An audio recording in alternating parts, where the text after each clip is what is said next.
here, some of those canvas. Blown apart. Well, there's supposed to be a window in there.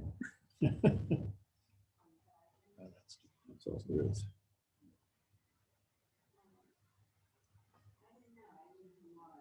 Okay, well, officially, it's time to start the meeting. Ordinarily, we start with public comment, but we don't have anyone here attending like that. And Byron Scooby is our newest member of this committee. So welcome, Byron. Yep. We miss you on the public comment side, but we're glad you're on board with the committee. Oh, I don't think you missed me on the public comment side there, Ken. Well, I was fudging a little bit. Okay. Next on the agenda is the review of the minutes from the last meeting. Any corrections or additions to the minutes? Not that I saw. I think the minutes look good. I move that we accept them as submitted. Second. Second. Been moved and seconded that we accept the minutes as submitted. All those in favor say aye. Aye. Any opposed? Okay. Next item is, well, we're going to call upon Paul to give us an update on the business plan and financial and rate comps and so forth that he's been working on. So take it away, Paul. Thanks very much, Ken. So today we want to talk about finance. Look at trends in revenues and expenses, net operating income, what some of the opportunities might be in the revenue side, expenses, some other management options, capital requirements, really ballpark estimate right now, and giving some examples of what some others have done on that. So looking at the trends, we've, this may be a little hard for you to see, but we've taken a deep dive into operating revenues, non-operating revenues, and then excluding debt, what the growth rate has been of revenue from 2009 through 2021. And permanent mortgage, which is the biggest source of revenues, grew at about 0.6% per year on average during that time period. It actually, It'd be easier if you worked with it. yeah, it would be. This is the old one, so. Yeah, it's just that one bullet difference. So yeah, that's good. Sorry. Excellent, thank you. So permanent mortgage, obviously, when you get your rates put together, it's permanent mortgage plus the dredging fee plus the environmental compliance is what everyone pays on a per foot basis. But just looking at the trends over time, you were in 740,000, and these are not adjusted for inflation. So these are actual nominal year data. We were at 740,000. The dredging fee came in 2011. And we had a little bit of still residue from the recession in 2008. That bottomed out though in about 2012. And your permanent mortgage revenues started to increase, but they didn't increase very strongly until you got into the late teens. Excuse me, Chris, can you advance the slide there? Can you see it? I just, all I've got is a title page there. Oh. I'm the same. I'm the same. Is it not sharing now? It's sharing, but we just have the title, the first slide, the first. If we were locked, that'd be That work? What do you see now? Same thing. Minimize it, it should be in blue. Or in green.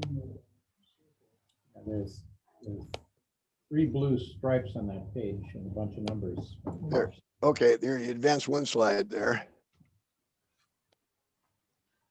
You have the 3 Can blue you see bars. now? Yeah, now we're Yeah, good. now it's yeah. now it's Numbers? Yep. Yeah.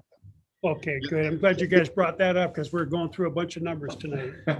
Hey, can I interrupt for just 1 second? Did you say that Marina permanent mortgage revenue increased by 0.6%?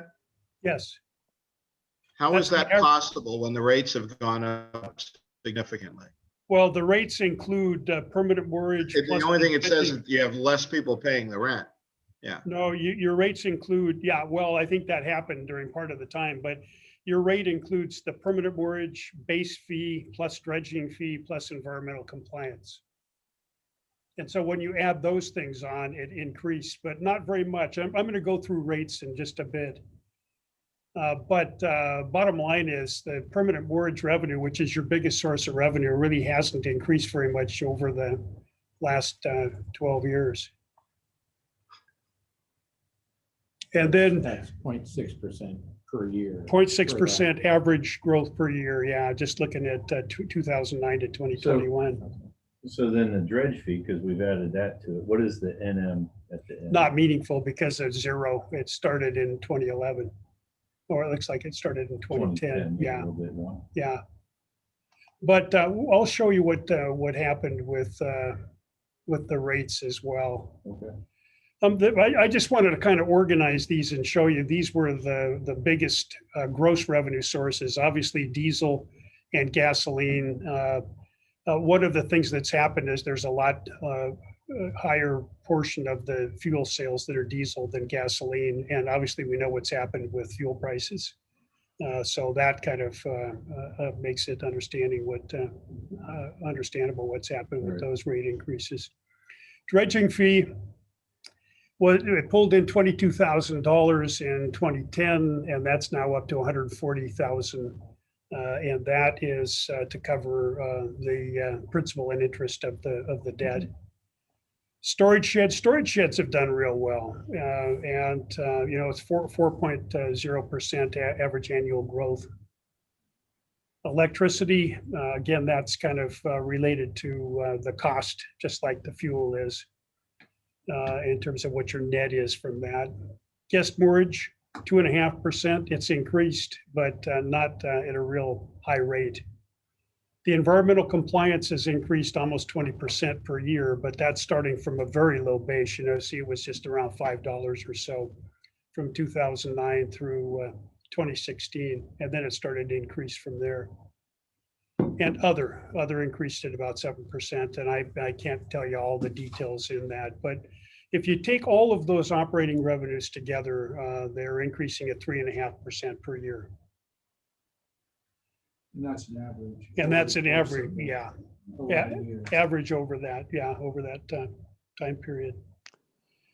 Then Uh, looking at, Well, excuse me, ahead. the outlier there seems to be guest mortgage, which is underperforms everything else as far as our increases in rates. well, except for the permanent mortgage, but yeah. I'll be comparing it a little bit with what happened with inflation during this time period, and then also what's happening with your expenses. And that's really the key. How are your revenues increasing relative to your expenses, and what's your net operating income that's available for debt service? Well, excuse me for interrupting, but I've been in the marina a very long time. And so if I'm looking at permanent mortgage in 2009 versus permanent mortgage in 2021, you look at the timeline that ever since 2009 and 2021, there's been a constant rate of increase in permanent mortgage fees. The only explanation for that, going from $740,000 in 2009 to $575,000 in 2014, is a decrease in occupancy. Am I Right. not correct? There's no other explanation for that. That's it. Okay. Yeah. We'll get into rates and we'll dig a little more into that, but that's the case. So we need to look at that. Also, we'll show that on each of the docks, so you can see which docks are performing better than others. I don't think you'll find any surprises there, but just taking a look at the non-operating revenues, then you can see that, again, these are organized by size. Long-term debt, you had a $2.5 million bond in 2011, a refinancing bond in 2021 of 1.5 million. Grants are, average around 50,000 a year, and these are not really operating grants; they're facility grants. Excise taxes are leasehold excise taxes that are also in the rate. So those are being captured. The city share, some of that is being plugged back into the marina. The city shares in the excise tax revenue? Yeah, the city share of the leasehold taxes. I think it goes 2/3 state and 1/3 city. Because it's about 12%. Yeah, Hey, JJ, real quick, just to keep in mind, we didn't have rate increases until about 2014. And that 0.6% is incorporating those years we didn't have rate increases as well. Right. So, yeah. The it's more average than occupancy. That's been pretty solid. It's just. Yeah, but you can't go from in 2009 from $740,000 to 561 in 2013 without a significant decrease in occupancy. That's right. That just isn't That's, tested. yeah, Yeah. that's during those lean years. So. Well, that's a lot of lean years in there. Yeah, absolutely. And and if I remember correctly, there was a very big rate increase in 2009 and 2010. We're gonna catch that pretty soon here, JJ. Let's not jump ahead on that. Okay, Just sorry, Kind of great. give an overview right now of the revenues. Yeah, Gotcha. but Thank you. we'll catch that up. I've got a time series of that as well. So looking at your non-operating revenues, insurance recoveries, you can see, and Blaine's mentioned this, but the insurance company doesn't like that when you're able to get money back. And They raised your deductible to $100,000 unilaterally. yeah, And we can't even price Marina. They didn't give us enough time to price them for 2023. So we have to go out 6 months in advance to do it. When you're doing our type of insurance for $200,000, $200 million, people look at you a long time before they write you a quote. So it's not easy to get quotes on the marina. The docks, breakwater is 19 million about itself, and so the rest of the little assets, they're smaller areas, they're leaving it at the $25,000. So just sent a letter today to ask them to give us a special rate for the $100,000 deductible. Normally their deductibles are $5, $25, and $50. So to get a little bit of a comeback. Bottom line, if we get small claims here, we're not going to report it to them, and we'll self-insure in our fund balance going forward. But it outlines what you talked about earlier here is the infrastructure issue here with the breakwater and with the marina. Absolutely. And so it's resulting in, now it's becoming, our claim is not becoming unknown, it's becoming known. We're going to have, and somebody told me that insurance don't like insuring the known. And so therefore, fortunately, we're in a pool and they didn't cancel us. But that certainly is a possibility. Well, so this is kind of to lay out all of these revenues and to Right. say the bottom line, excluding the debt, is growing at 3.3%. And this is an average annual growth rate Right. from 2009 to 2021. And then looking at, no, it's not advancing. Got it here, but not on the screen.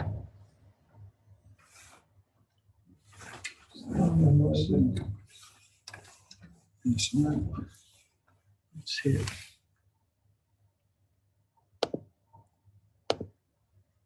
Should I be doing it that way? Yeah, we saw it when you went to the next slide. Oh, did you? Yeah. The bar graph. Yeah, we saw that when you went to the next one. That's on our TV for some reason. Now, we see it now. That's this. Stop the share and restart it. Okay. Let me get out of the way. You may have to. Oh,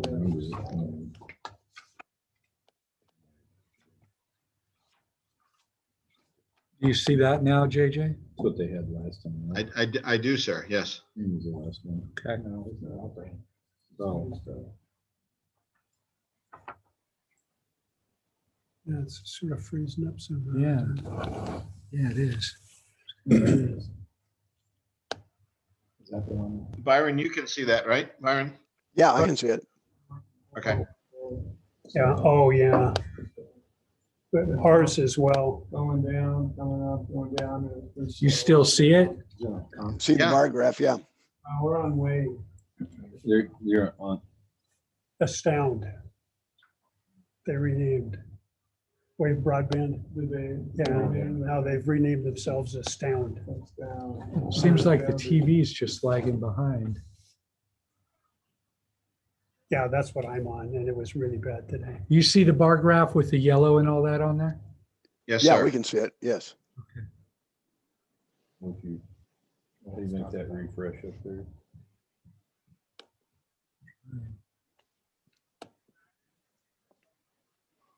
You Well, just- this bar graph chart is pretty much just a summary of. Yeah. Yes. So this- We just That's look fine at Just with the us. work off of this and we'll see if that catches up. Okay, yeah, that's- listen, I think I can probably read it off the screen.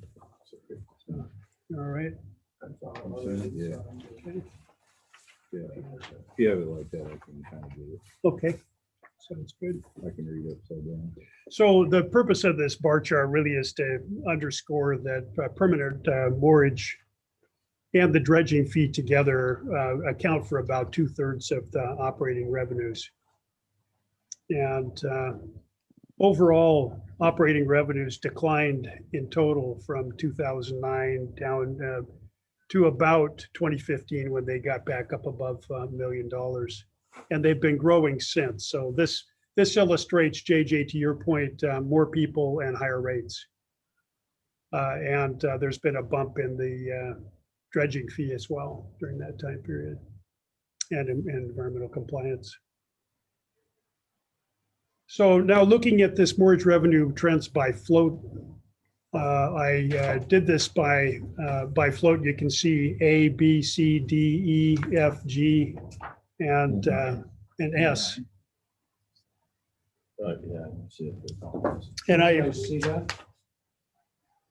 so this database we had was from 2011 to 2021. And you can see that for A and for B and for D, the smaller slips have experienced slower growth.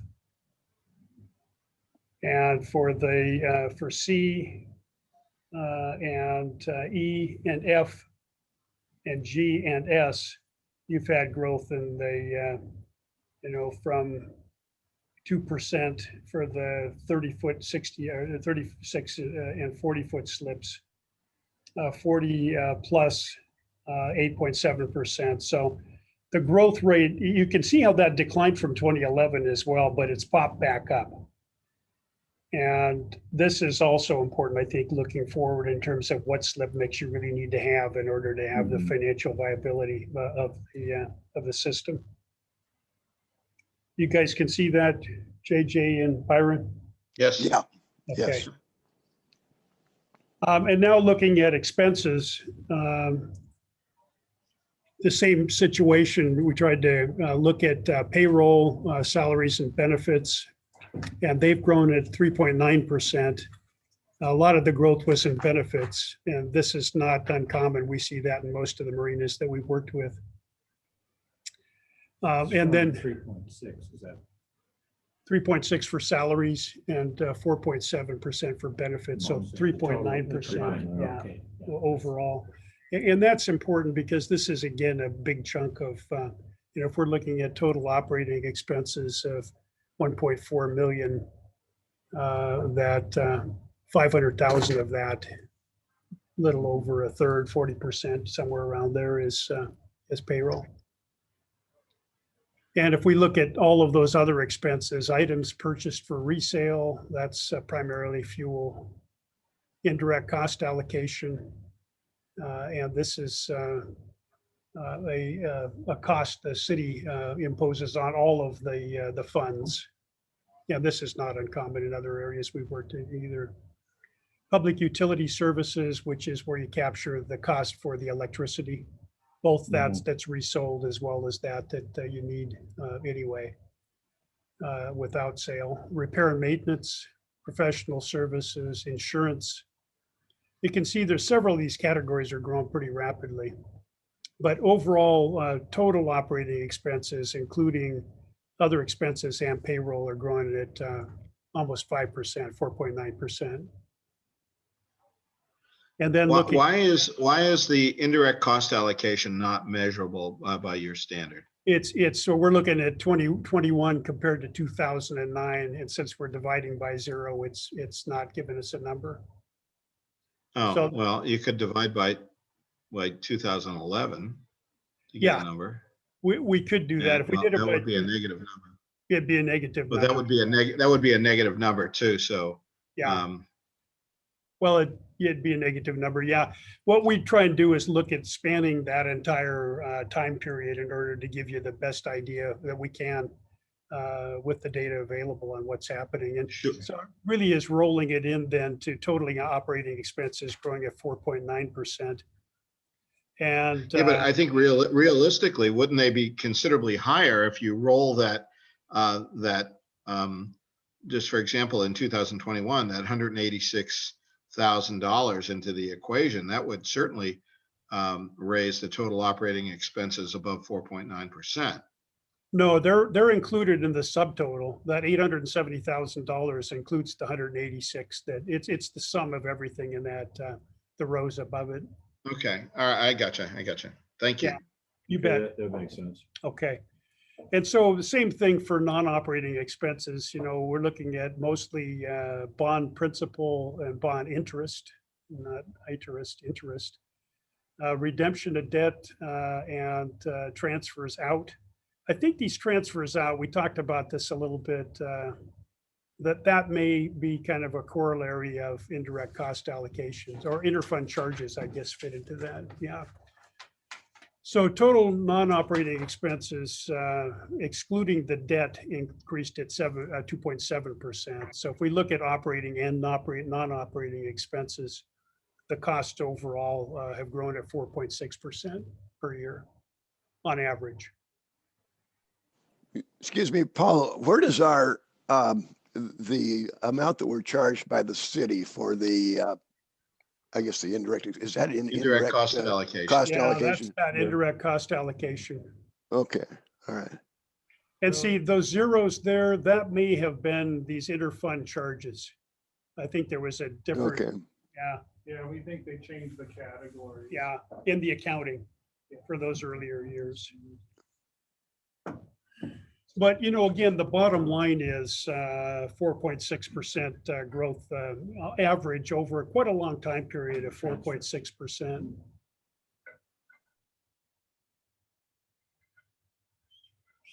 And you can see operating expenses by size there.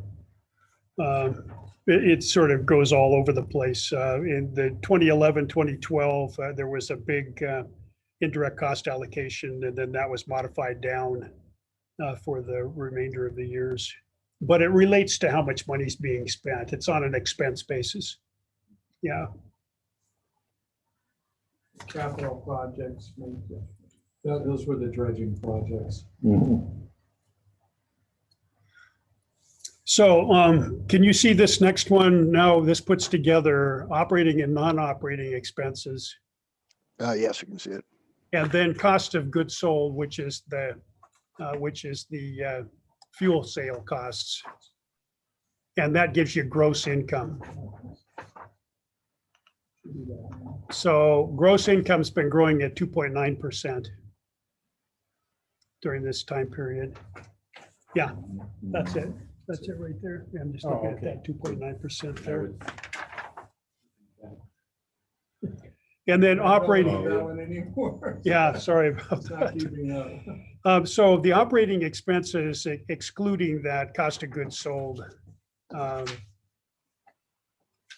been increasing at 4.6%. And non-operating expenses a little faster, but what we're doing is we eliminate the consideration of the debt because that's not cash flow oriented. We've got the payment and the interest in there. Right. Yeah. So during this time period, net income bottom line declined at 0.9%. And you can see it's been pretty erratic over time. If I just averaged between those years, it's $188,000. So this is the bottom line looking forward in terms of how much money you have to spend on everything else. And that's kind of what I wanted to talk with you about tonight, is make sure that we understand, we kind of go through these numbers. And if you have any questions on this, be happy to field them, but I'd like to move on if we can. Sure. It's 188,000. If I average all Oh, of I these see. numbers here, Mhm. it's 188,000. See, there's some years where it was negative. Negatives, yeah. Yeah. Okay, so now let's take a look at mortgage rates. We've done a lot of mortgage rate studies recently. We've done it for Des Moines, we've done it for Kingston, and a variety of others. And there's three different ways that marina operators typically do. This is true for the public and private marinas. You base it on what your competitive marinas are doing. For example, Shoal Bay considers Elliott Bay Marina, and they look at Edmonds, and they look at the North Marina in Everett. Those are the three marinas that they consider that are, Mhm. you know, relatively large saltwater marinas that provide service for that same market area. Others do CPI or other index. Everett, for example, has done CPI plus 1%. And now that CPI is up at 10.1%, they're proposing an 11% increase for 2023. And then some provide, do an option of looking at what does it take to cover all my operating and maintenance expenses, and what I need for capital replacement, return on investment. Your methodology has been 80% of the average at selected marinas, and those marinas include Anacortes, Cap Sandy, Des Moines, Everett, LaConner, and South Whidbey. So I took a look at what happened to your rates and then compared just recently for 2022 where you fit in that comparison. And JJ, I think this gets to what you were talking about, what Blaine was saying as well. That base rate didn't increase, and Chris was saying from 2011 all the way to 2016, the rates Mhm. were kept pretty flat. And so if you look at it over time for both covered and open mortgage, the average annual growth rate was about 2% per year, 1.8% to 2.1%, depending on the slip size. And if we look at CPI, increased at 2.9%, and your expenses increased at 4.6%. So rates weren't keeping up with where you needed to be in order to get a bigger net income and be able to fund more. The dredge fee was started in October 10 at $1.03 per foot per boat. And there's a schedule I think you probably have seen in terms of for the proposed dredging, how that will change growing up to $2.16. There's a question now, this was based on a lower interest rate that is available right now. So these rates may be recalculated. We know that just maybe 10 days ago, I received information from our finance director that if we were to dredge right now, the interest rate was slightly over 4%. We know that we're 2 to 3 years away from dredging, so who knows what it's going to be able. Yeah. Well, it's So been we don't know flat where for it is. so long. We're Yeah. kind of unsettled Well, it just waters went- yeah, right it now. Just went up Friday, too, right? Yeah. Thursday, Friday. Mhm. So that's sort of background on that. We do a lot of surveys of marina owners, and one had a pretty good way of looking at it, which was they anticipate higher mortgage rates for several reasons. One's the costs are increasing for operation, maintenance, and expansion. Another one is there's no new marinas being developed, and the supply will remain steady or it may decline. As some marinas that are marginal, older, or not well located are no longer able to afford to continue operations. We haven't really seen any of that yet. we did some work with the city of Marysville. They had a little marina at the south end of town called the Getty's Marina. And it worked with it went out to the slough. And it had kind of a coffer dam that you needed to move in order to get boats in and out. And they had a little bit of moorage in the river itself, but that's the only one I can think of. There was another one, Cadronel's Landing in Lake Union, that was changed from recreational boat moorage to houseboats. But we haven't seen that yet, and I think some of that will happen. I think that may even be the case here, when you look at what the cost is associated with it, that you'll scratch your head and say, I've got a lot of ideas on what you could consider, but it's not a done deal. Moorage demand has increased through COVID. We don't see any real let up of that right now. I just looked at that through September, and 2022 year to date is looking a little less strong than 2021, but still pretty darn strong. And we now are starting to see sale of marinas to private equity or real estate investment trust firms. And that's the case of what happened at Elliott Bay Marina. So they've raised their rates significantly. The first year, 2022, they raised them 9 to 15%, depending on the slip length. They used to have a 6-month base rate, and if you were a loyal customer during that time and you wanted another 6 months, then they gave you a 5% or 10% discount. They eliminated that and raised all the rates. And from the marinas that we're talking to now, most are increasing and looking probably at double-digit increases. And you really need to consider this because you got to fund capital repair and replacement, other improvements, breakwaters, seawalls, restrooms, other items like that. All of the costs are increasing. Permitting is making it longer and longer. You know, if it were 2 or 3 years, that'd be a good deal. You know, I hear more like 5 years. So there's that question. Wait lists are strong. I think we talked a little bit about that in the first presentation. And Cap Sandy Marina has about 680 slips that are available for permanent moorage. And they have got over 700 boats on their wait list. So they have that. And there's some here, but not as many. Yeah. So financial. Any way of tracking the dry storage in Anacortes, or is it?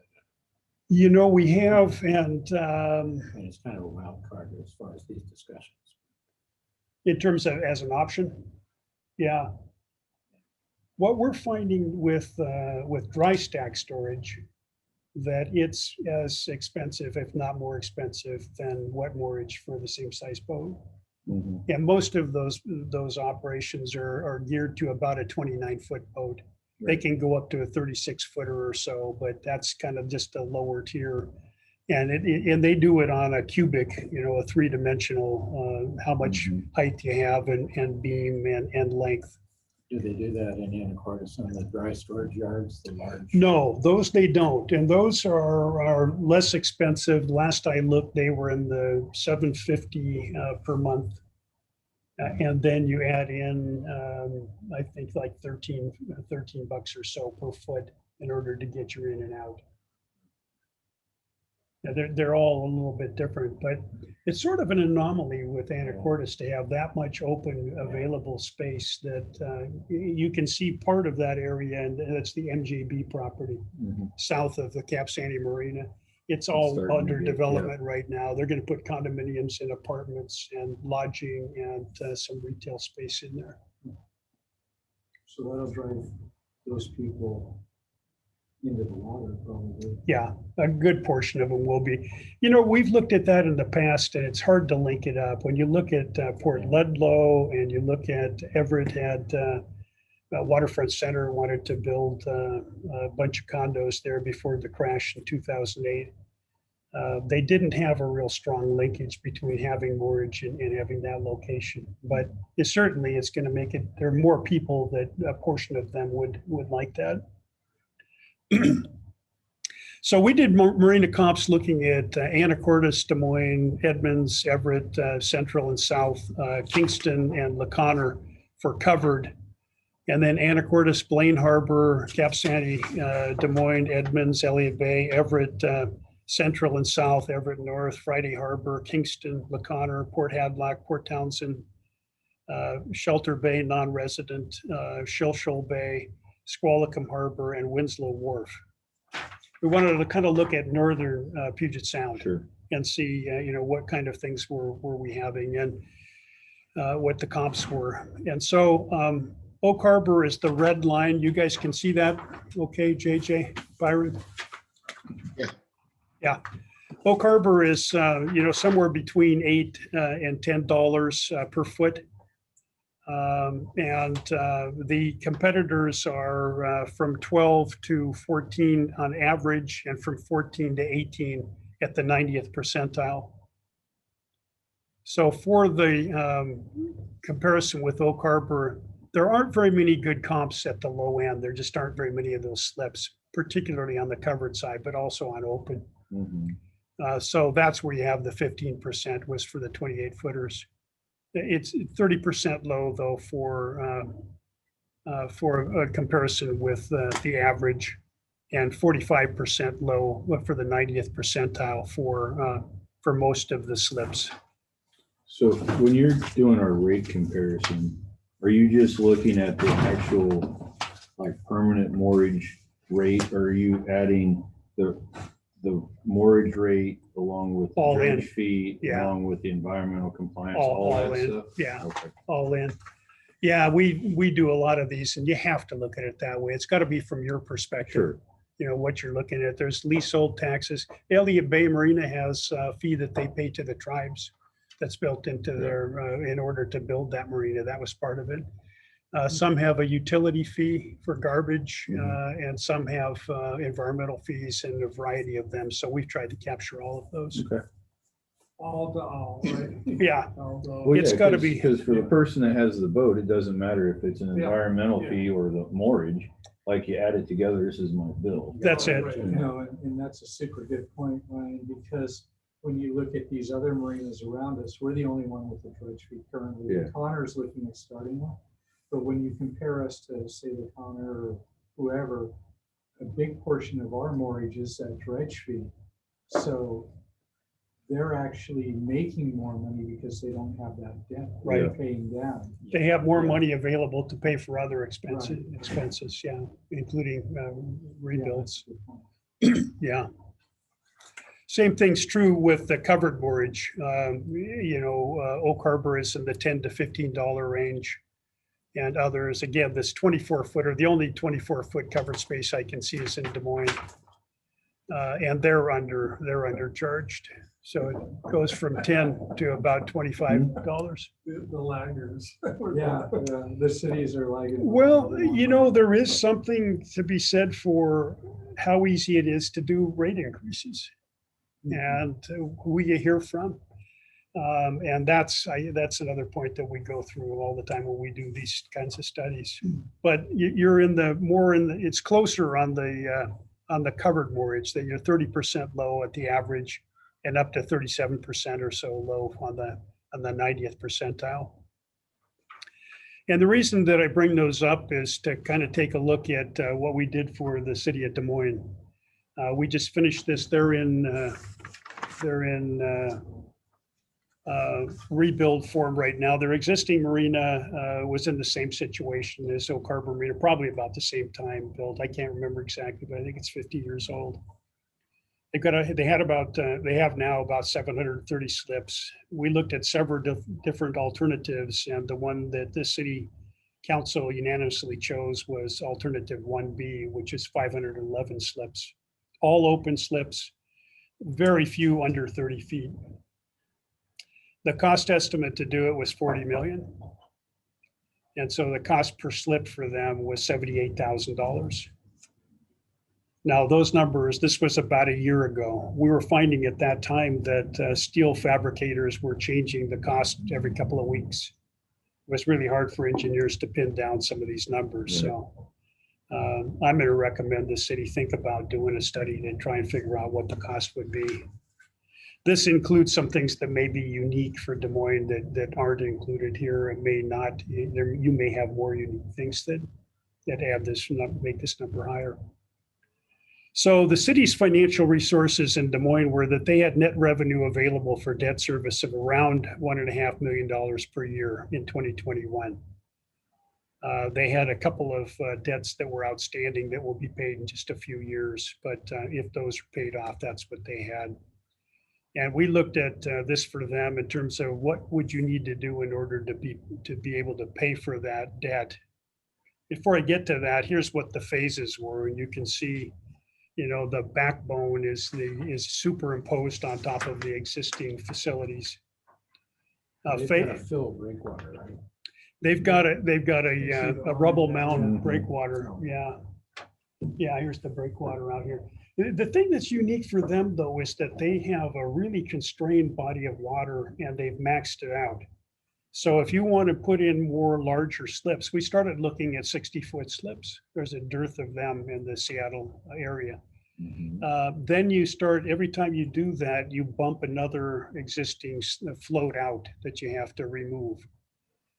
So this was all done looking at 1.5 margin for the fairways, so that the longest slip, say it was a 60-foot slip, would have a 90-foot fairway in front of that dock. And in Oak Harbor and elsewhere, these things usually are encroached upon, where you've got a lot longer boats that are there, making it tougher to do this. We did some work in Chicago, and even with the wind on that lake, they had 1.25. They had a whole bunch of staff that were to help people in and out of slips, Mhm. but they were able to max more out. I wouldn't recommend going that way, but this kind of shows you Very what the labor layouts intensive. were. Yeah. So in Des Moines, the over here on the right side, slips M, L, K, those are the longer slips, and then they get kind of in between in the phase 2, and then your smaller slips are all there at the south end of the marina. And they're going to reevaluate this as they go forward in terms of what they will do, but this got them at least to do phase 1. They realized they had to do something. And looking at the debt service, then this shows, you know, that in order to do phase 1, they'd need $580,000 per year. And that took them through phase 1. So that's superimposed upon their existing outstanding debt in the early years, and then those go away. As soon as they do phase 2, then they're up to 1.7 million. Combined with the phase 1 debt, and up at phase 3, they're at 2.7 million per year. So these things add up pretty quickly, and it makes it tough. Then again, you know, comparing the 188,000 per year that you've got on average with these kinds of numbers says to me, there has to be some significant changes in order for that to work within your existing conditions. So let's look at these implications. The existing funds are not sufficient to fund marina development. And this is, and I'm not an engineer, but basing this upon some of your numbers and some of our estimated numbers, like from the Des Moines project. If you're dredging the basin right now is estimated at 4.5 million. Dredging the channel really is not known right now. So I used 5 million as a proxy there. If you redevelop the marina, and just for the sake of having some numbers to put in there, 200 to 300 slips with an average length maybe of 40 feet, that would be 16 to 24 million. New breakwater, another one that's unknown. I put 5 million in here. It could be significantly more than that. But the range would be somewhere between 30 and 40 million. And the required net service, assuming a 30-year bond at 4%, would be $1.5 million to $2 million per year. Most of the times, I think those are backed by the city. It's a GNO bond, GO bond, so it's backed by the city. But usually there's some debt service coverage factor that you'd want to have in there too. Like the ports, for example, they have to have $1.35 for every dollar they borrow. So they've got a margin that squares it up with the banks. So your net revenue available now is about $100,000. That's your net versus the outstanding debt service. And in our opinion, we've looked at rate increases and cost savings. Those are necessary, but they're not going to be sufficient to generate as much money as you need. So I wanted to kind of take a look at some of those options. One of the options that we see. Interrupt you for a second. Sure. Paul. The new breakwater option. Yes. Is anybody getting through the permit process in the last 5 years for a new breakwater? Port Orchard has a new one that we'll show you a picture of it. It's a long, small breakwater, and it's around 15 million. And I don't know how long it took them to get through the permit process. But they're in the process now of trying to get grants. And that's one of the things I wanted to talk with you about, is that is an option for. We're already in that process. Yeah. It's the only way to get this thing going. For recreational mortgage, it's a tough one. You know, we can get money from the RCO, the Recreation Conservation Office, but that's mainly for transient. And to my There are knowledge, a lot of conditions. yes, there are. And they've loosened that up, which is nice, you know, where you can get some mortgage, because that's where you need the We revenue. spent a lot of time talking to them about some things, and Chris was instrumental in getting that so that we could use more of the transient slips for Yeah. for mortgage. Any questions, guys? JJ, Byron? No, it's pretty grim. Yeah, it looks pretty grim, is right. Well, I don't want to be the grim reaper. I wanted to lay it out on the table with you, and then let's take a look at some of the things that you could consider. So one is, and Blaine brought this to my attention, but it really, the more I thought about it, this is what we see the approach happening elsewhere. This came out in your action plan a couple years ago. Transportation action plan. Yeah. See if you can get the right page.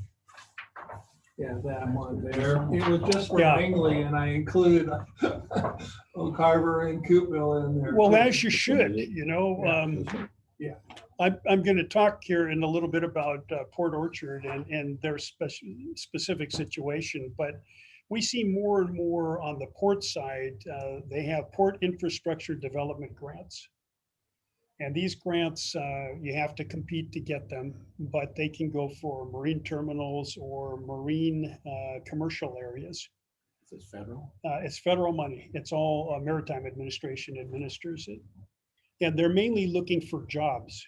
So having commercial businesses there is important. Anacortes is trying to rebuild, is planning to rebuild their T-dock where they have the load unload. Yeah. And that's going to cost them, I think, $12 million, $13 million to do it and put some new hoists on it. And they think they might be able to get half of that money, maybe more, from this grant program. The Swinomish tribe has got a Port Harbor plan now. They just got $11 million from this grant to look at improving their dock down there on their side of Laconar, improving some of their docks. And where Dunlap had all that log handling that they were doing, they're storing boats down there right now. They want to build a boat ramp and resurface that and do some other things to kind of make some money and do some other things for the tribe. Was any of that money earmarked for the casino? I had heard from somebody in Laconar that there was money earmarked to build a marina on the backside of the casino by the that was a plan quite a while ago, and I haven't seen all of the details of this. This just came out within the last week, and it didn't say anything about the casino. It was all just in the Laconar area. Got it. Yeah. JJ, I was approached when I was still at the bank, so that was 20 years ago probably, by a business consultant guy that was working for the Swinomish tribe, and they were looking at developing a marina in that area north of the casino. I think it's anyway. Yeah. And I started talking to the guy about permits and so forth, and all the color drained out of his face, and he had no concept of what it took to build and maintain a marina and so forth. And after I finished that discussion, I said, so what do you think? And he said, I think we'd be crazy if we went ahead with this project or something like that. Mhm. Was it Nick Saffaratus? I don't recall. It was a long I time used ago. to talk to Nick. And they were also planning breaching along the Swinomish Channel and Yeah. building 1,000 slip marina there. It's another concept. Anyway, I bring this up because I think one of the options you could do is look do a harbor plan, try and build up the commercial side of things. The sales point for the T-Dock at Anacortes is there's about $12 million of product being unloaded and loaded off across the dock. Mhm. And then there's a couple of other firms that prop it up another $2 million. So there's $14 million worth of revenue and a lot of employees. And that's what these things are oriented towards, is looking at job growth. We've helped the EDA, we've helped Port Angeles. They want to do a marine industrial park. Right. And so they got something like $4 or $5 million out of the EDA, but it was all job created. Curb the same here in Washington State, Community Economic Revitalization Board. So you may have some way of doing that, but I think that's in looking down the road, including some of those things in there is going to be important. Yeah, we've been talking to EDA for the grant for the dredging and certain other opportunities. Also trying to get us SIDS, because you need a comprehensive economic development strategy plan in advance to set us up. So I've been working on our county economic development. Yeah, those are important because it prioritizes projects. So they can say they're not funding the 100th project. It's in the top 10. Well, you Other can- people have reviewed it and it's something that, Well, if you don't have this pre-report study that you can't even put in the application. right? You have to have this comprehensive economic development strategy plan done before, so.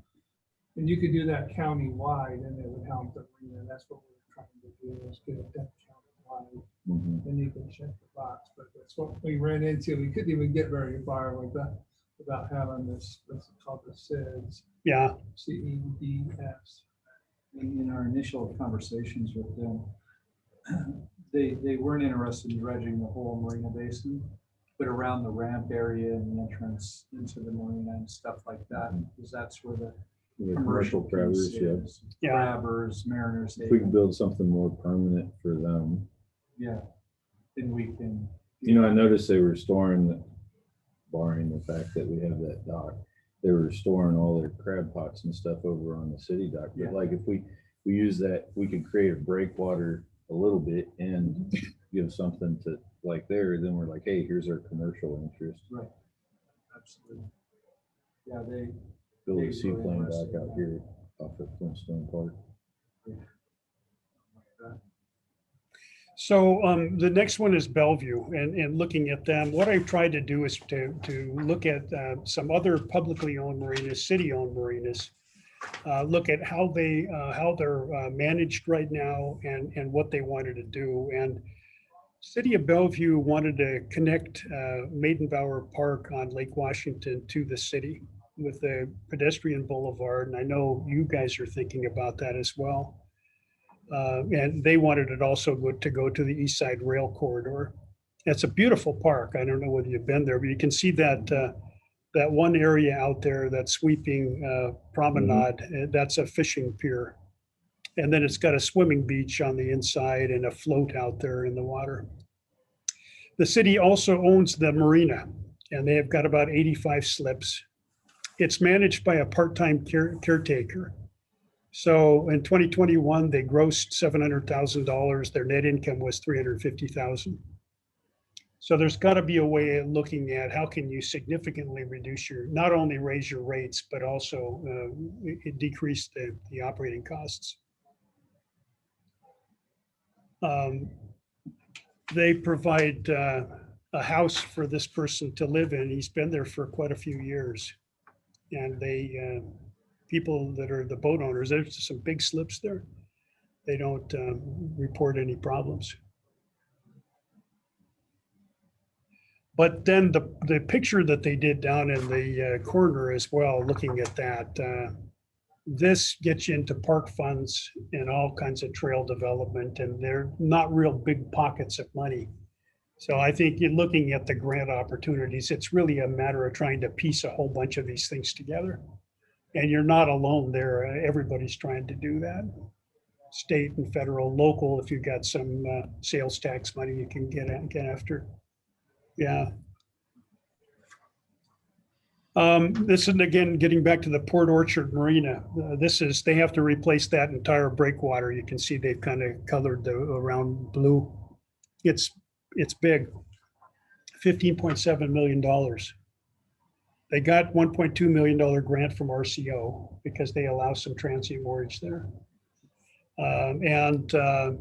They are the location where the Kitsap ferry service, where they park that boat. They overnight it there at Port Orchard against that breakwater. There's a ferry slip right over here. Yeah, there's a ferry slip there, and it goes over to Bremerton and then connects with other areas as well. But they're trying to get into grant sources that are linked to transportation funds. So, I mean, it's not a slam dunk on any of these things, but I think it's really a matter of trying to figure out how do you present a picture that meets a whole bunch of community objectives, and then figure out what are those grant opportunities that are available and go after them.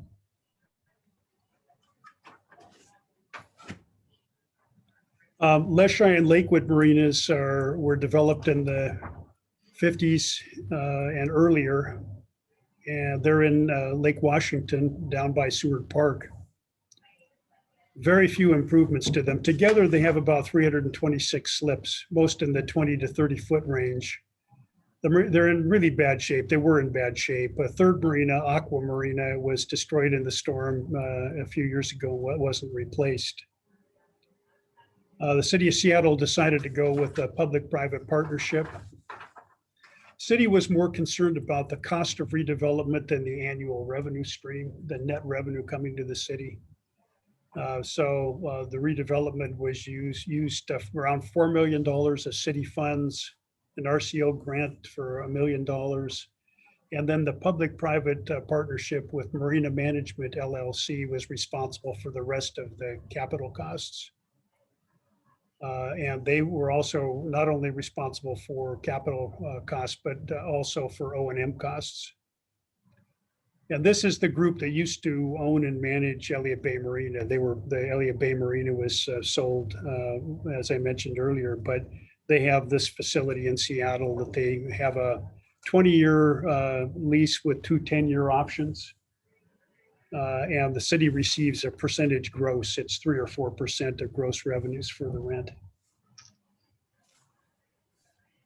Tacoma has a similar situation. The city of Tacoma has the Foss Water Development Association. And they have Dock Street Marina, DeLynn Dock, 16th Street Piers. You can see all of the ones that have the red coloring over them. They were part of the EPA cleanup of the Thea Foss waterway in 2005. And they just have renegotiated a 50-year lease. The tenant assumes all maintenance costs and repairs, all capital replacement and revenue producing parts of it. And they have to do an annual report on investment and marina maintenance. So they make sure that they've got a way of tracking that they're keeping up with things. This is the city of Tacoma. City of Tacoma, through the Thea Foss Waterway Development Association, has a lease, an agreement with the same group that's doing Leschi and Lakewood, same operating group. So these are options to squeeze down operating costs and also shift that expense of paying for all of the improvements and have that on the private sector. Something to think about, you know, sometimes Well, the these private sector participation, what are they doing it for? They're not getting net revenues. they're willing to take, if they have a long-term lease, they're sold on the marina industry. And they think that if they can get by with a few years, make the improvements, raise the rates the way they need to, that they're able to satisfy whatever their debt is and make some money. And so that's a long-term investment. But they're responsible for the lease even in the interim, right? main years. Yeah. So it'd be a big gamble. Well, I mean, you know, I'm just kind of laying out what some of the options are, and then Yeah. Seattle and Tacoma are very happy with what's happening with them. The University of Washington owns Boat Street Marina, which is at the south end of the marina. It's about 1,000 slips. They have a part-time manager. He actually operates another marina down in Lake Union. And he's called when something needs to happen. The costs are very low for them. They also have other things like Agua Verde Mexican restaurant, and they have a paddle club and several floating homes, and also parking that they charge for. So that there's a cash flow that's non-moorage related. This marina is 100% utilized. It's doing quite well. And it has the same kind of return that Bellevue facility did, where their gross, their net income is somewhere around 40% of their revenues.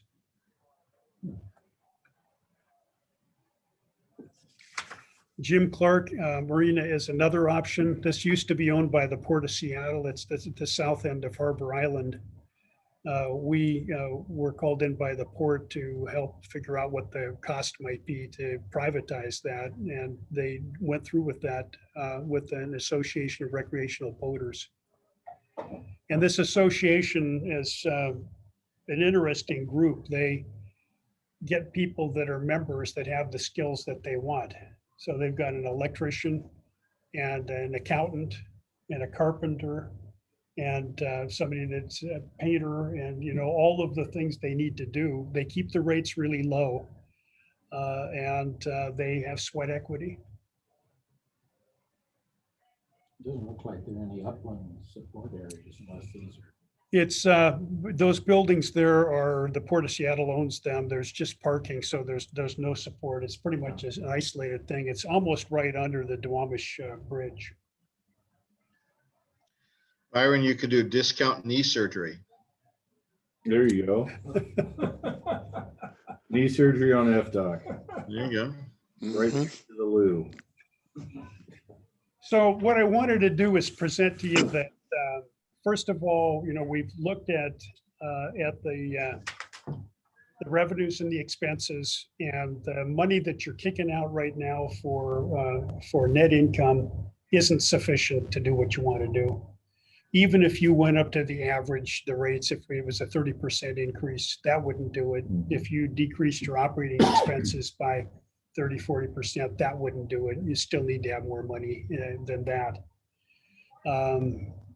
Grants are scarce, but they may be available under a harbor plan. And I think that's probably where I think your first effort might have the best benefit, is just try and get a hand around what do you need to do in order to get to that, and all the timing and who's the first source of income and the last dollar of income and all of that that happens with multiple grants in order to push that cost down. One thing I didn't talk about that probably is worth exploring too, and I know that LaConner is interested in this. Ilwaco and some of the smaller ports banded together to get a dredge. And they're doing their own dredging now. I think it is less expensive. They, I think, are pretty pleased with it. I can find out a little bit more about that for you. But that's another option, maybe, of taking care of this situation. Privatization, I think, is one that's attractive and may, you know, push some of the burden over on it's going to come with the higher costs. You'll probably be in that 90 percentile. But you know, I would think 200 to 300 slips, if they were sized properly, I don't think you'd have a problem. It would be on the standard of what Cap Sandy or Anacortes Marina are charging right now. They're kind of at the high end right now, very close to Shelf Shoal and Elliott Bay. And we'd have to do some of the major maintenance before anybody would be interested in it, such as the dredging. Something like that. Yeah, this, I guess, the way I would explain this, it's like you're a contractor and you want to come in and buy a piece of property. You want a piece of property that is ready to develop. Right. It has to have a breakwater, seawalls, dredging. That creates the square footage that you can put a marina in. or you get a real discount on the price, and then you've got to do all of that. And so a lot of times we see these privatization opportunities go by the wayside because that's the sticking point, is who's Yeah. responsible for that annual cost. And that's 500,000 here a year or something. So if we add that to the amounts that we're talking about, then that's another kicker that somebody's got to pay for. Say, Paul, are there any marinas that you know of in our area that are operated on a cooperative basis? I had heard that Port Orchard was, but you say that's a port district. Yeah, that's owned by the port. There may be other ones that are over there. Cooperative, you mean like? The tenants pay the costs, hire the manager, yeah, you know, that. Yeah, and of course, Marina fits in that category. Basically, I'd say there's two different categories: neighborhood associations like Shelter Bay, or condo associations like Anacortes Marina, Port Ludlow. Isn't Brownsville like that as well? No, Brownsville's a port district. Okay, sorry. Okay. Now, they did a lot of the construction themselves, and they hit it at a pretty good time and kept the costs low. But this is another thing on how these construction costs are going. It's getting tougher and tougher, and interest rates. But yeah, I think it's worth exploring that as an option.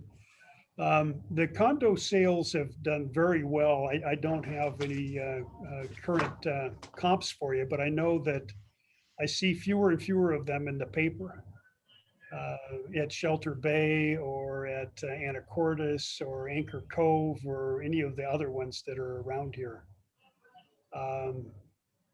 So, that may be another way to look at it. We've done some work in the past for Tacoma Yacht Club. They own the structures. They lease that from Metro Parks Tacoma. And the way those work then, just like a condo, an upland condo, if you need to repair the roof or rebuild the floats, there's an assessment. And so it's internalized, but then the city could have an operation like that going and have the benefit of having the marina and the value that brings, but not be responsible for the costs. You see, That's basically the way they have it right now, right? I mean, they aren't, it's the tenants that are responsible for the cost. Yeah, because it's yeah, I see what you're saying. Yeah. Kind of.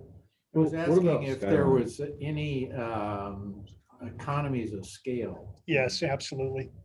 So if There's we were, economies of scale on, particularly on the O&M costs.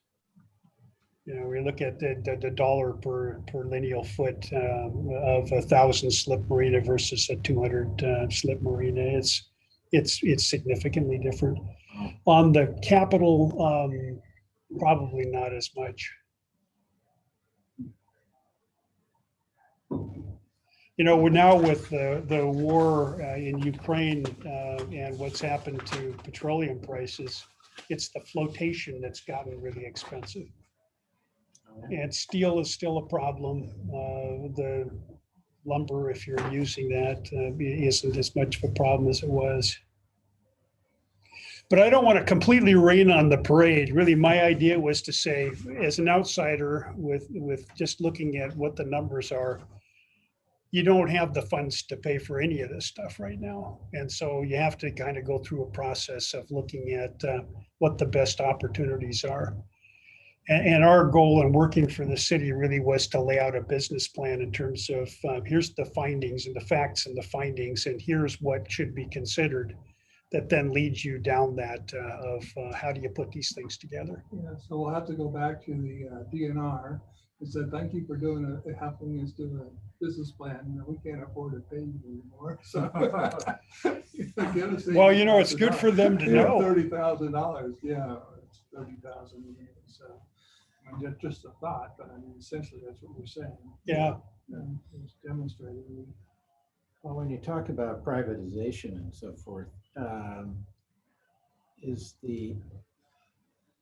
so it's more like a loan to a business, I would guess. You don't have a change of ownership, do you? No, city still owns it. but they have a long-term lease. And the tenant then is responsible. The tenants, if they're putting money in, they want a 40 or 50-year lease. Sure.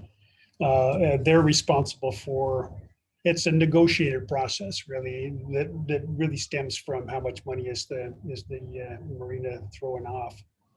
And what we have seen is that marinas that have something like a breakwater or a seawall or dredging, those are not considered something that most of the private operators would be interested in.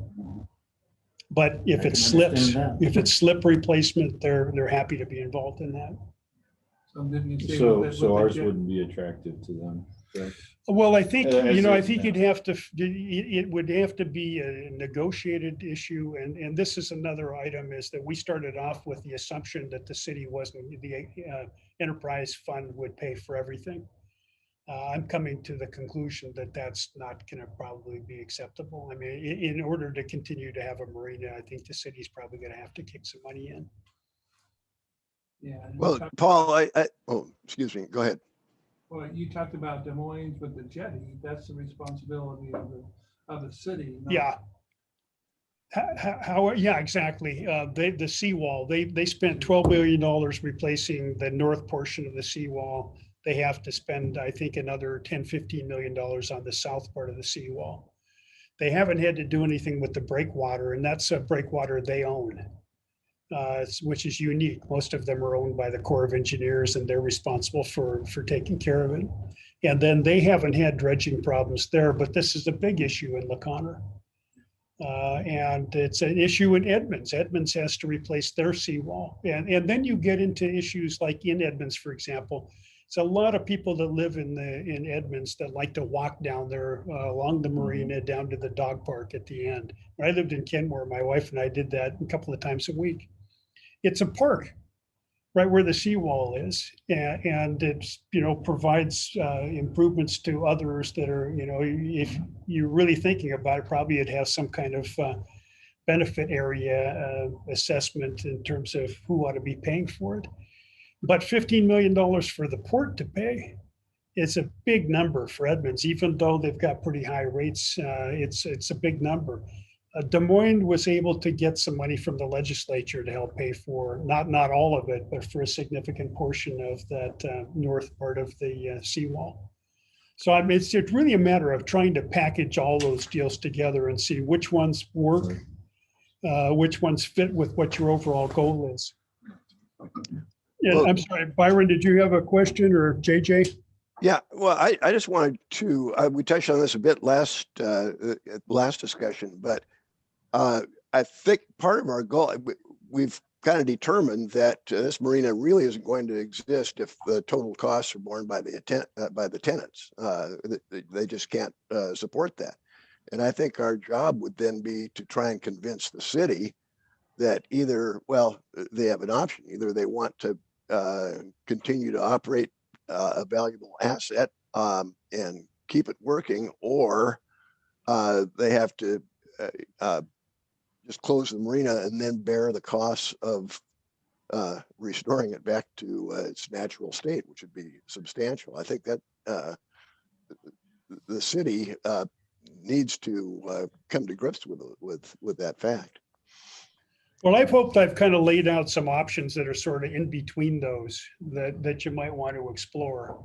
I mean, I look at it from the city's perspective as well, that you've got a lot of things you need to pay for.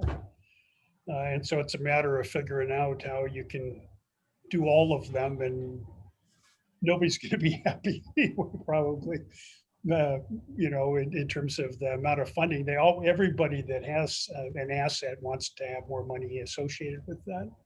But I'll concur with you is that, yeah, the city needs to come to realization, but I think the people at the marina need to come to the realization that the rate's too low, and then we need to run as lean as we can with the services. We need to do all and grab as much grant money, look at partnership issues, look at all options there. So the current model that you talked about is basically set at 80. By the time you set it, it runs around 70.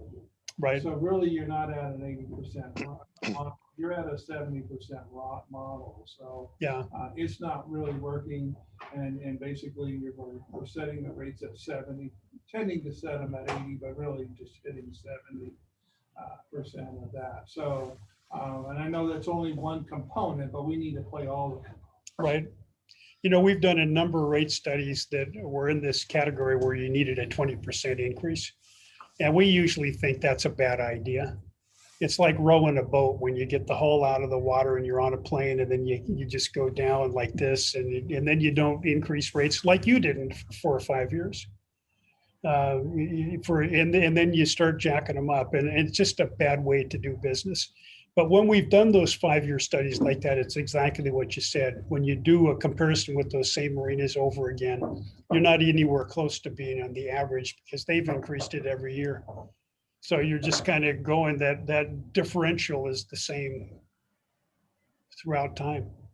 Well, the other thing is that most of these other marinas seem to be able to increase their rates and maintain their capacity. I mean, their tenants, and we don't seem to be able to do that. Where our overall occupancy is much less than the other marinas. It appears. That's a concern for me. I think that's a valid point. You know, most of the marinas that we've worked at recently in Kingston, Edmonds,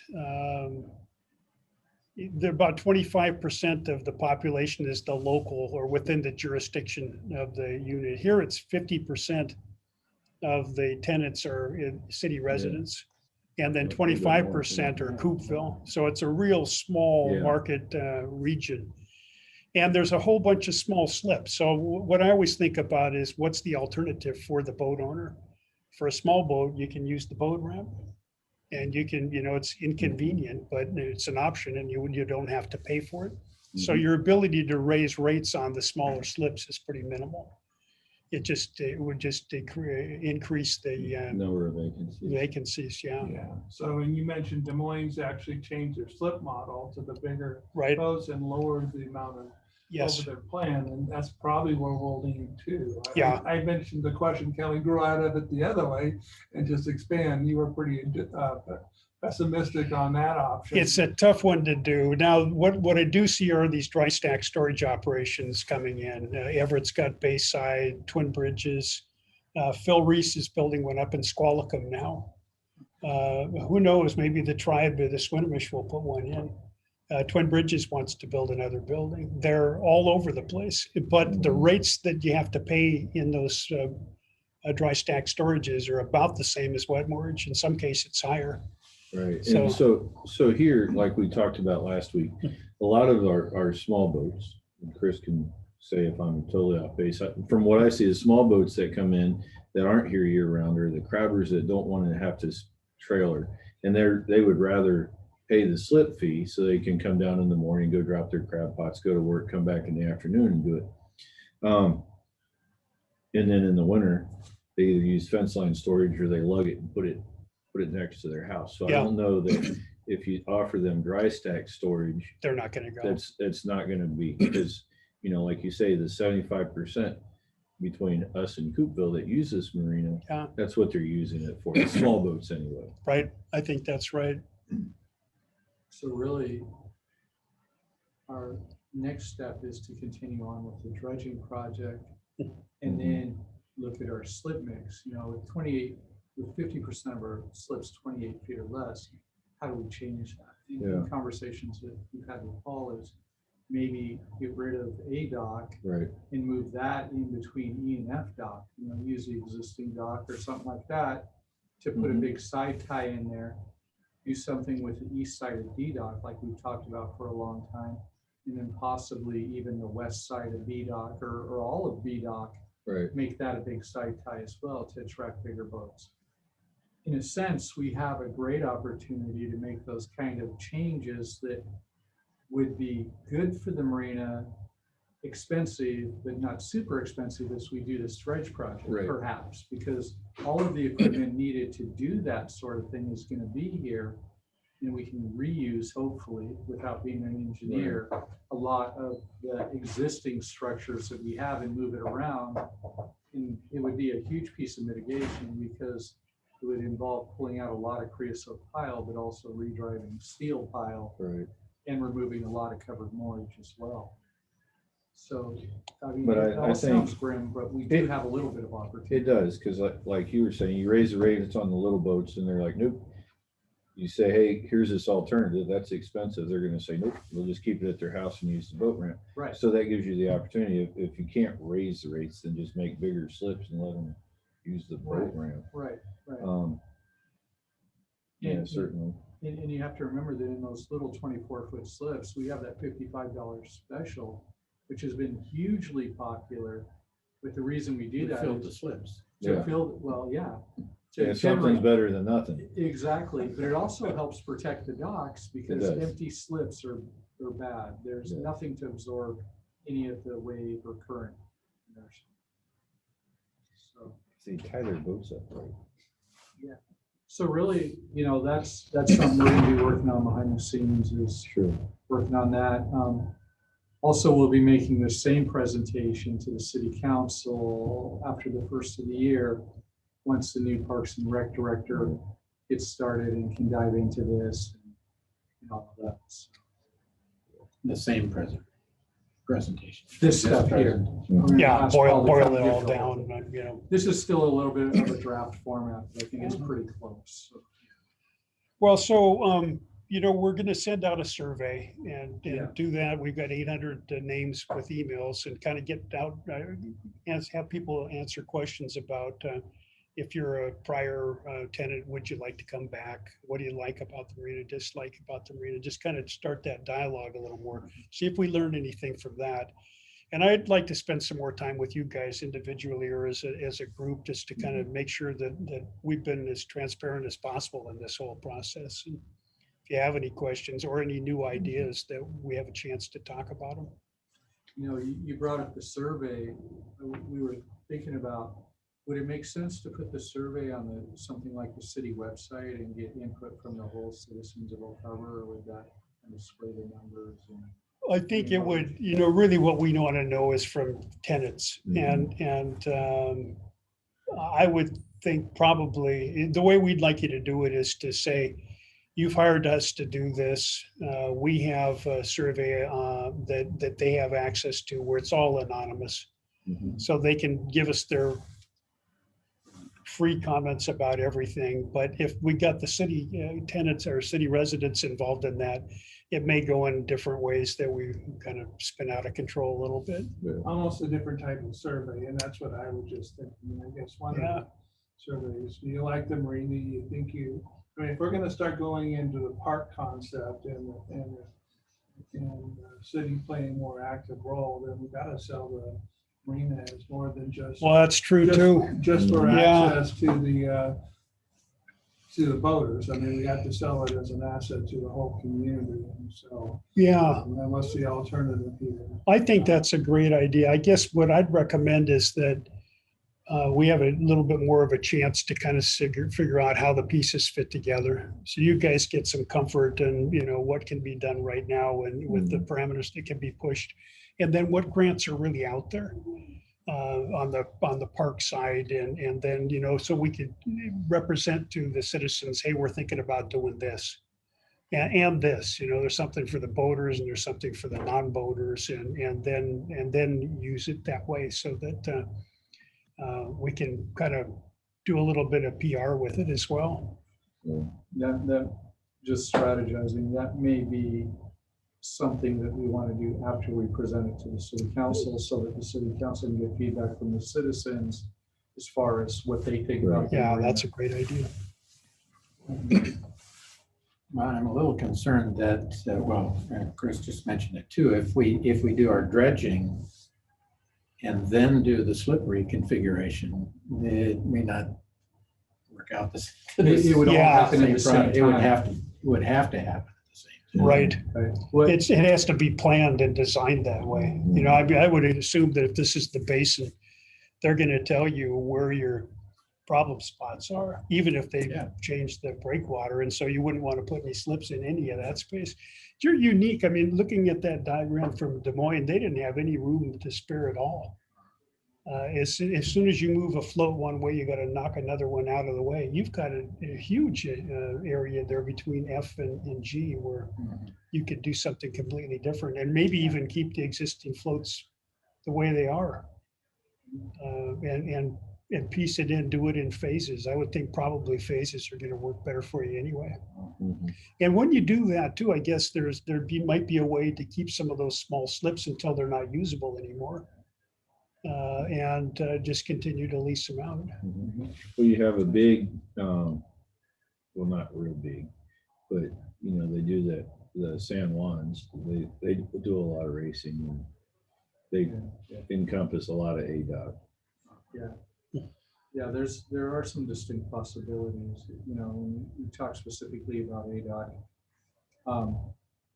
The only reason I said to pull that out would be to drop that in between F Sure. and E, because we have Mhm. the dock, like Yeah, Paul said, yeah. the flotation super expensive as is concrete and all that stuff now, which is required.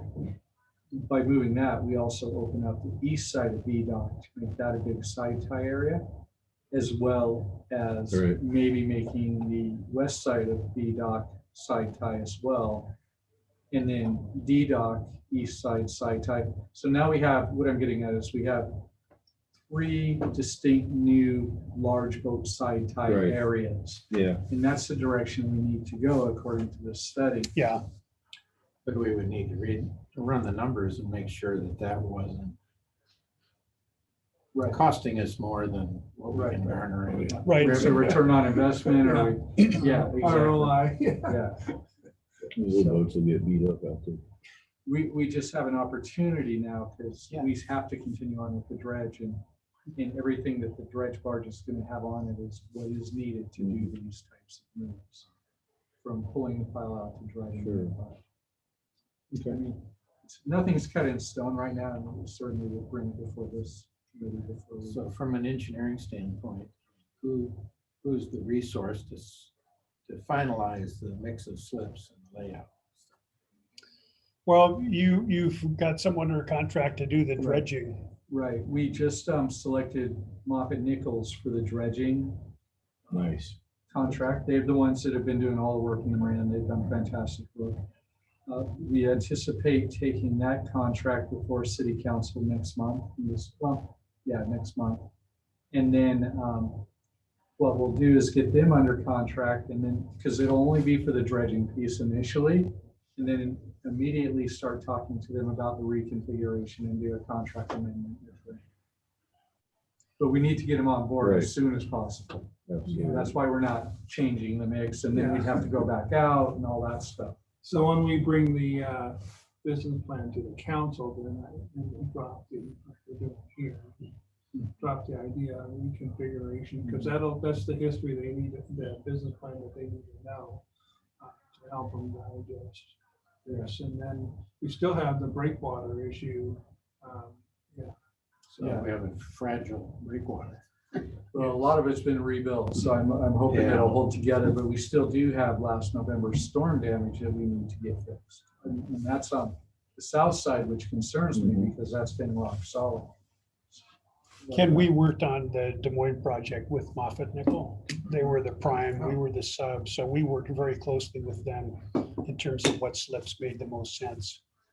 And so we did an analysis of all the slips that were around the area and which was the fastest growth and what kind of boats fit into each slip, and how that went to the bottom line. My question about scale, economies of scale and so forth, stems from, if you look at the main walkway of the marina, you've got all this territory off to, I mean, there obviously would be a lot of dredging involved and so forth, but expansion of the marina could be a crapshoot. There's no mathematical study to figure out whether you can generate the revenue. I don't think you would have any difficulty filling the bigger slips. No. It's really a question of how many though. That's where I would have a question. We're not hearing many people looking at big marinas right now. We did some work for the Port of Bellingham, and they just took over the GP property, Georgia Pacific property. They have that big lagoon that's Mhm. right there. They had planned to put a marina in there. It's going to cost them $60 million. And we told them, you should really rethink this. And they found out that they could use some of that area to take care of some of their dredge disposal needs and seal it off and still have water depth that was significant. It saved them a ton of money. Mhm. So they went that route instead. Because we've always operated under the advice that we couldn't dispose of dredge spoils anywhere in the area. Yeah. They have some, but they're, all of them are starting to get filled. So Yeah. this was that huge basin, kind of making it half uplands and half water, and dredging some of from the water into that basin, as well as what they need from the Whatcom Waterway and Squalicum Harbor and some of the other projects they have up there. My thing, Hey, Chris and Ken, I have to sign off.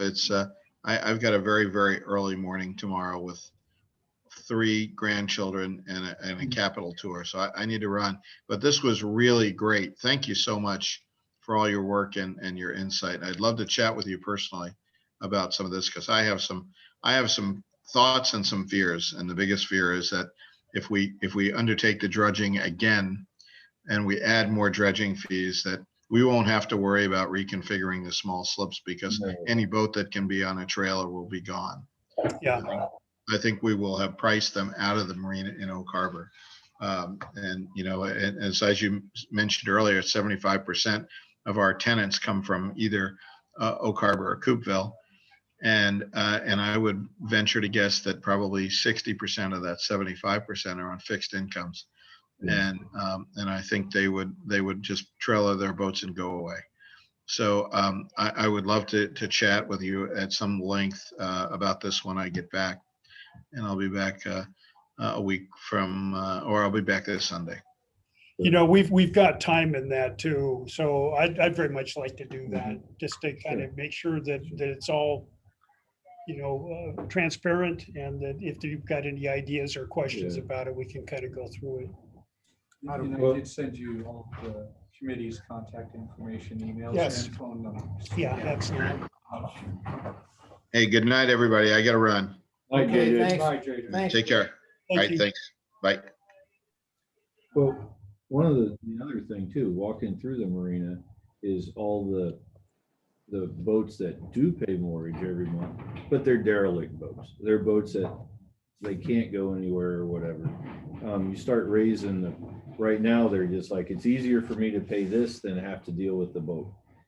At some point in time, that price point is going to tip them and be like, okay, now I'm doing something with the boat, like get it out of there, pull it out, dispose of it, something. Because some of them, that's all that they're good for, is to be disposed of. Yeah. So you're going to put, but right now we're getting some money. You can push those out too. So It's a real hard decision for some people. And I hear this from all kinds of marinas, that they're 85, 90 years old. They haven't been in the boat for 15 years, but the idea of getting rid of it is just too much. it is. Yeah.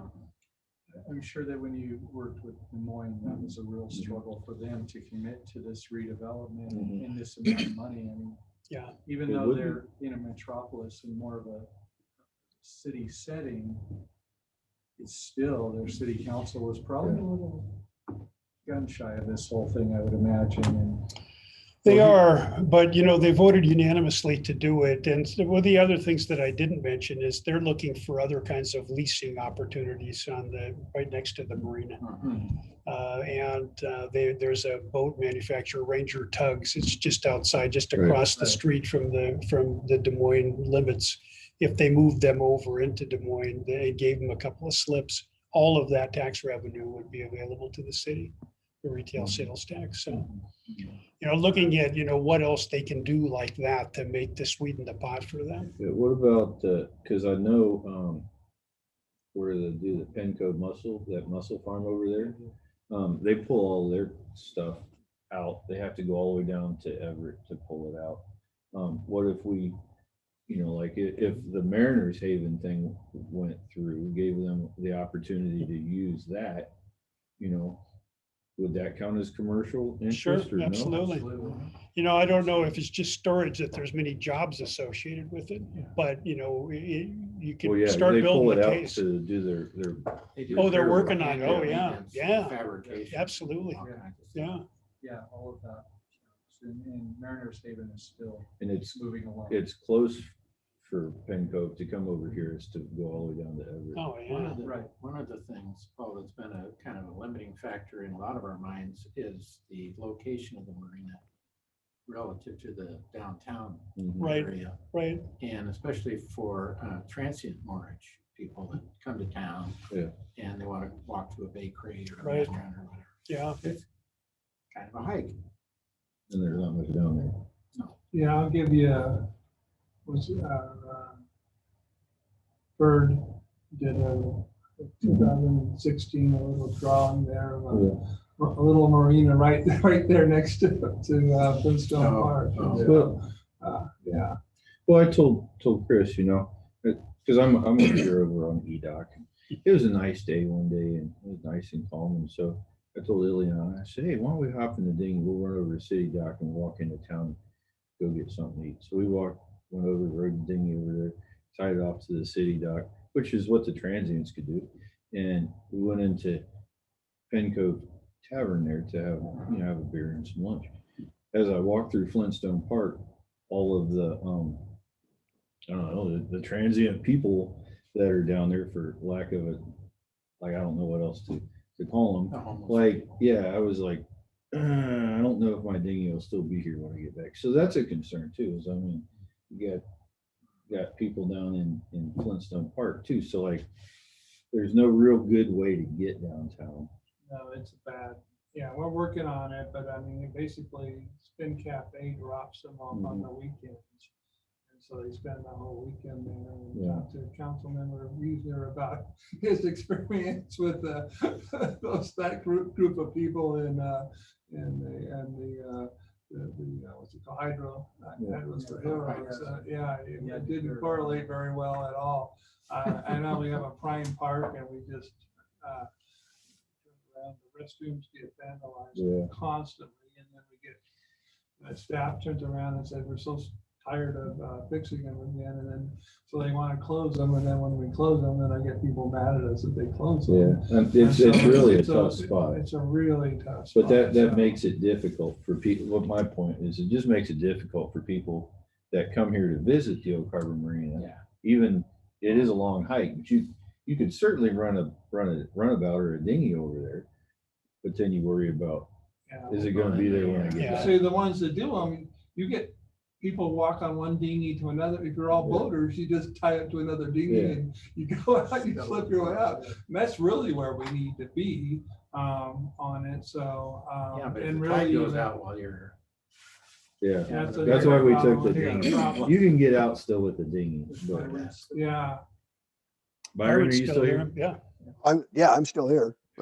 But then also too, kind of, and it's interesting, this area up here at Oak Harbor, at the yacht club, we hired some, because we have a venue up there. So we hired somebody to look at, hey, how are we doing business up here? How are we renting this out and all this other stuff? And they said, well, we're below the cost of renting out venues at every place else in the area. And they compared us to all these other different places. But really, if we raised our price to match that, we wouldn't get people, because our draw is from Oak Harbor, and they just aren't gonna pay that. Yeah. And so it seems almost unfair to look at and say, well, Everett charges this and this and this and this, and Bellingham charges that, and you should be somewhere in there, because we're Oak Harbor. People don't come on this island a whole lot, other than to see the Deception Pass Bridge, that are outsiders.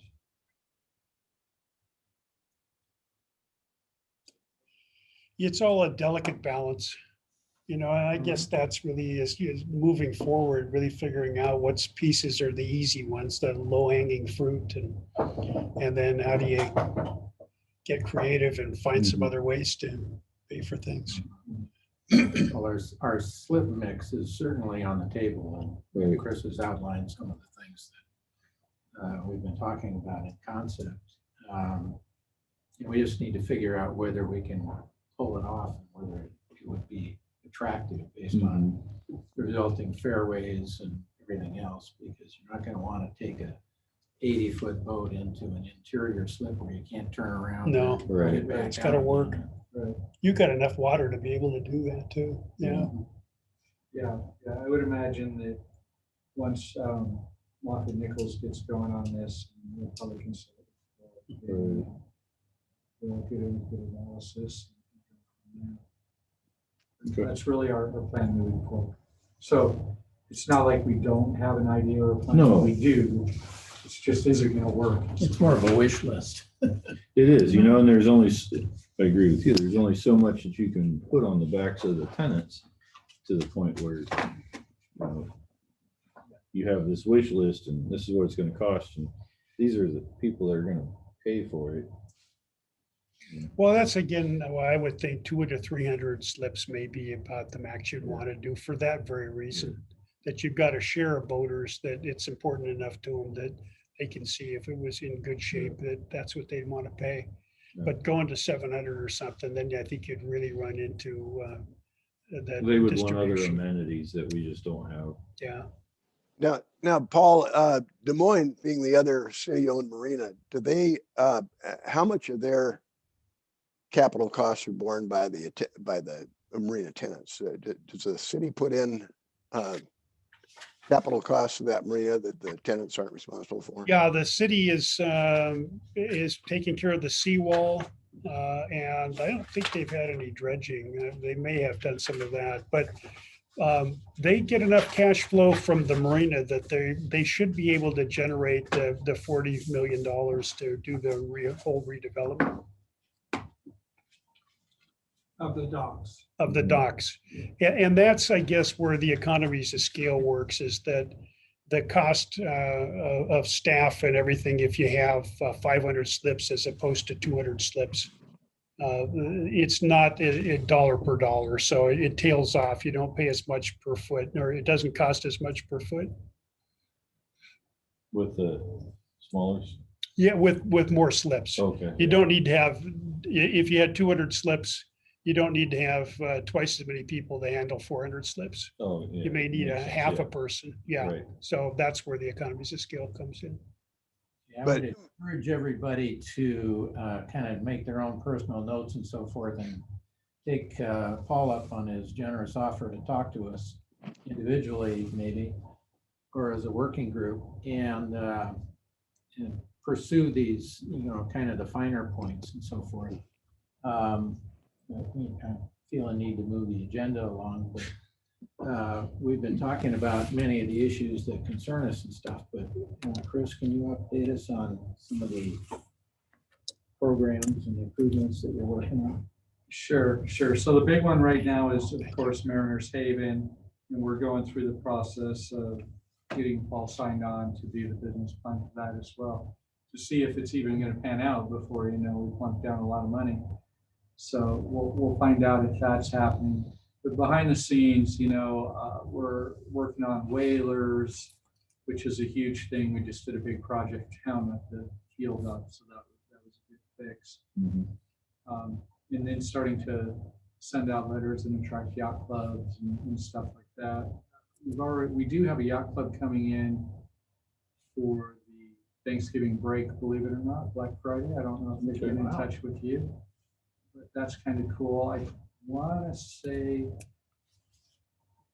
it's Swinomish or Shelter Bay. I forget. It's one of the closer ones. but Okay. How many boats? It's not Swinomish. 10 or 12, I think. So, pretty good. So really, we're just working on projects behind the scene, keep the marina going, fix the Who's the things that contact are- person at the yacht club for? Me. Oh, I think that Sure, Stephanie and yeah. Lisa do a pretty good job of keeping you involved in what's going on. So, yeah, it's just super busy doing the day-to-day projects and fixing all the stuff that got broken this summer. yeah. What about the launch ramp? Speaking of things that. Launch ramp, last I heard was they'll be here in November to fix it. If they don't get here in November, they'll try and squeeze it in between now and March at the latest. No, this is November. I know. I'm nervous because all of the equipment is supposed to be shipped to the marina. no. November.